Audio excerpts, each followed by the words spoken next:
di Holly, dwi'n byw yn Llundain, dwi'n athrawes drama ac hefyd yn actores, a dwi'n really hoffi dillad lliwgar a dros ben llestri. Dwi'n hoffi hybu cynllunwyr annibynnol, a mae'r waistcoat yma yn dod o fenyw o'r enw Betty's Boutique. Mae hi'n cymryd lot o fabrics vintage a retro a roi nhw ar wisgof a dillad i wneud darnau one-off.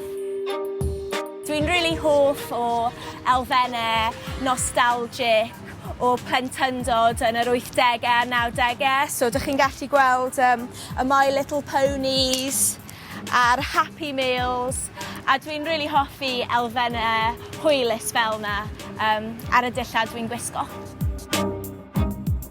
Pan dwi'n gwisgo, dwi'n hoffi dwy'n elfennau o diwylliannau ac is-ddiwylliannau gwahanol. So mae gen i y breichledau, sort of rave culture 90au, di cymysgu efo darnau bach fwy punky, a dwi'n hoffi y cymysgled eclectic yna o wisgo, really. Dwi newydd di cael y bum bag yma o'r siop Irregular Choice yn Llundain.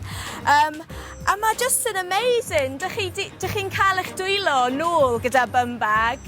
Does dim angen poeni am gael eich handbag neu rucksack. Mae just popeth dych chi eisiau yn gael ei stori yn y bum bag yma.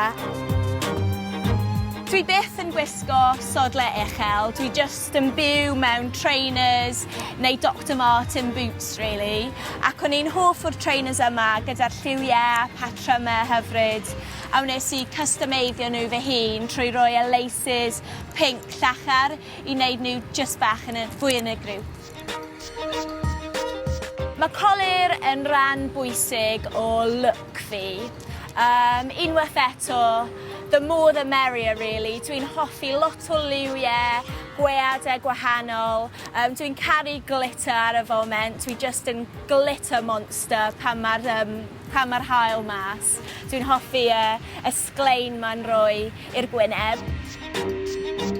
Dwi hefyd yn caru ysbrydoliaeth India, so dwi'n hoffi y bindis a'r diamantes bach ar y gwyneb.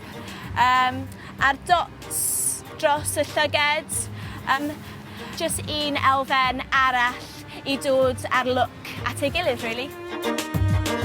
Dwi'n hoff iawn o styles gwallt really trawiadol. Dwi byth really di cael sensible bob neu feather cut. So mae 'da fi'r mohawk glas ar y foment, a dwi'n newid y lliw bob mis, really. Pink, porffor, gwyrdd. Cyn hon, oedd 'da fi fel skinhead, just gyda fringe bach fel tank girl. Mae gwallt yn rhywbeth sydd yn really pwysig i'r look a sut dwi'n teimlo hefyd.